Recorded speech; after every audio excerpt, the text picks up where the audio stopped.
It seems like everyone who's anyone is starring in a superhero movie these days. Audiences love them, and these franchises don't seem like they're going anywhere anytime soon. So it's no surprise that actors are lining up to appear in these films. A successful superhero franchise means work for years to come, and possibly a fast lane to the A-list. And if the actor's lucky, juicy roles in other movies that let them show their range. But playing a larger-than-life comic book character can also backfire. Soon, audiences may see the actors as just another alter ego of the superhero they play. And even after the franchise is over, many of these actors have trouble convincing the world they can take on other parts. Showbiz is fickle, and you never know what you're gonna get. Let's take a look at how things went for 10 actors who portrayed superheroes when they attempted to forge a career outside of characters sporting capes and cowls.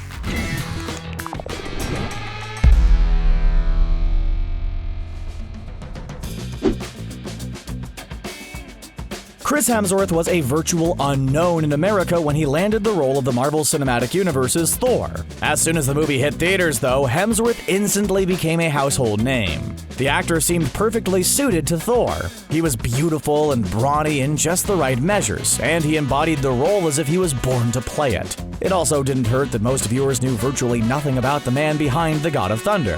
While that certainly changed, our love for Hemsworth as Thor has not. And through the years, we've seen him bring out new and different shades of the character in Thor Ragnarok and Avengers Endgame. In fact, Hemsworth enjoys the role so much he's returning for a fourth Thor film. Yet, despite his efforts, Hemsworth hasn't managed to break out of Thor's shadow. He's appeared in all kinds of movies that should have done well, including Men in Black International and Bad Times at the El Royale. He even managed to score with Snow White and the Huntsman, but that success has largely been forgotten since. The only time Hemsworth has managed to consistently draw an audience is as Thor. Hopefully in the future he'll find another role that fits him just as well. Scarlett Johansson never seems to stop working, and that work ethic has enabled her to avoid being typecast as the MCU's Black Widow. Johansson has played Natasha Romanoff in Iron Man, Captain America, and Avengers movies. The superhero even has her own solo film.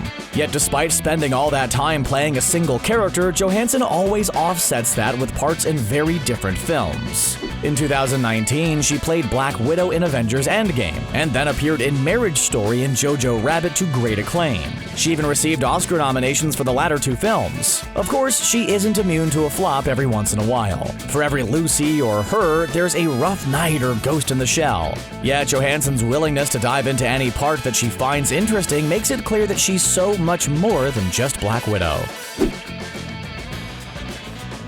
Long before Robert Downey Jr. starred in the very first MCU film as Iron Man, he was a star with a troubling reputation. Despite being viewed as one of the most talented actors of his generation, his substance abuse problems consistently dragged him down. While he scored an Oscar nod for portraying the title character in Chaplin, he also landed in jail for his bad habits. After finally getting clean, he had difficulty finding roles. That all changed with Iron Man, though. Since 2008, Downey's been virtually synonymous with the role. Many believe Downey is Tony Stark, and that's made it challenging for him to be successful playing other characters. The movies he's appeared in while he's played Iron Man have been a mixed bag. He turned the Sherlock Holmes films into box office gold, but they didn't allow him to completely break away from Iron Man. And even though he landed another Oscar nomination for Tropic Thunder, most of his other roles haven't been nearly as successful. Films like The Soloist, Due Date, and The Judge failed to capture audiences' attention.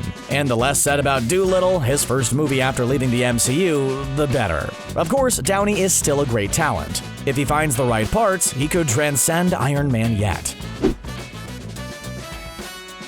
Speaking of great talents, Christian Bale gained widespread attention for playing Batman in Christopher Nolan's The Dark Knight trilogy. Up until then, Bale was known as a talented actor who mostly appeared in noteworthy indies. Bale certainly made an impression in movies like American Psycho, Equilibrium, and The Machinist, but he wasn't yet an A-lister. That changed with Batman Begins. Bale imbued his Bruce Wayne with nuance and conflict, just like Nolan's movies. Yet, even as he took on one of the most popular superheroes around, Bale also continued to appear in very different roles. He starred in the Western 3:10 to Yuma, the quirky Bob Dylan picture I'm Not There, and played John Connor in Terminator Salvation.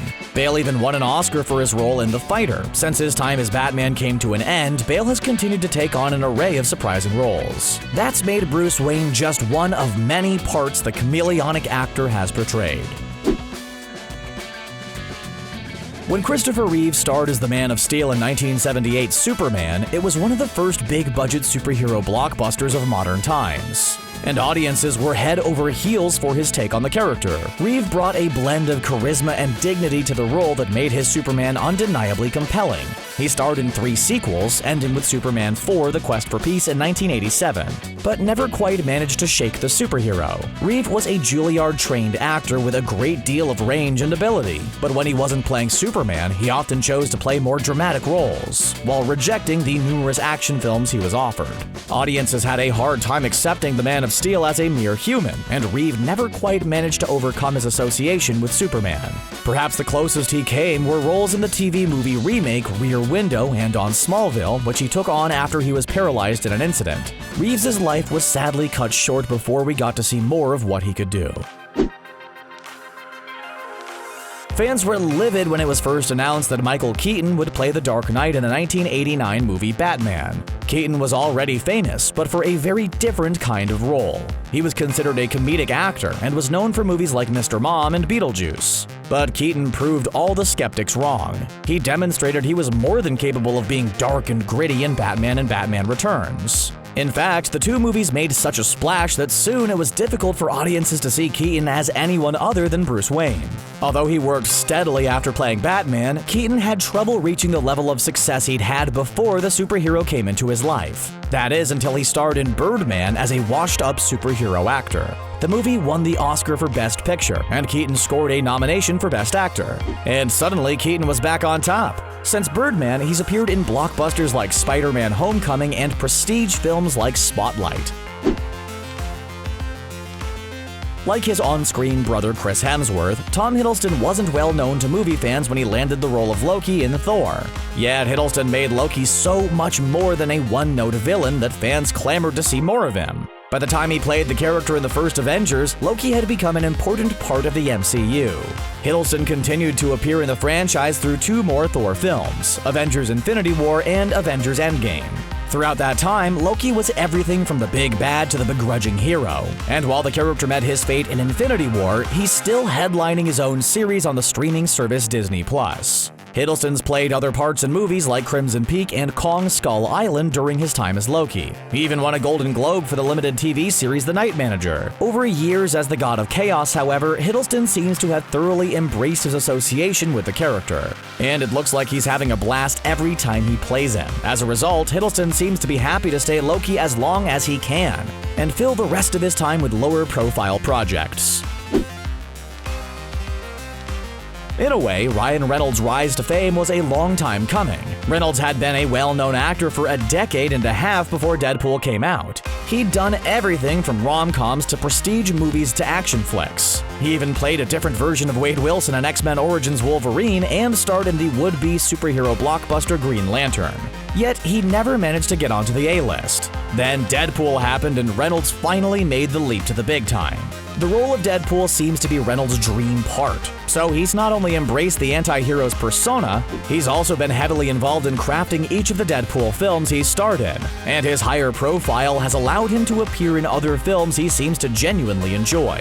Often, these are comedic action films like The Hitman's Bodyguard and the upcoming Free Guy, but he's also embraced his gritty side by starring in Netflix's successful Michael Bay-directed movie Six Underground. At the moment, Reynolds seems to have the clout to do almost anything he wants. Fans were surprised when Henry Cavill was cast as Superman in 2013's Man of Steel. Up until then, Cavill was mostly known for royal drama The Tudors. Superman fans weren't so sure about a British actor playing the quintessentially American superhero, but Cavill did such a good job embodying the role that soon it became his signature character. Even when the movies around him weren't very good, like Batman v Superman and Justice League, Cavill was always great. Yet Cavill has always seemed ambivalent about his association with Superman. He's taken on other roles to show his range, but so far he hasn't been able to escape the perception of him as Superman. So far, his most successful foray into other parts is as Geralt of Rivia in The Witcher. And while fans were thrilled with the Netflix series, Cavill's turn didn't receive as much notice. The actor could still break out of Superman's shadow, but it hasn't happened quite yet. Hugh Jackman will always be X-Men's Wolverine. He played the character from the very first X-Men film in 2000 to when he met his end in 2017's Logan.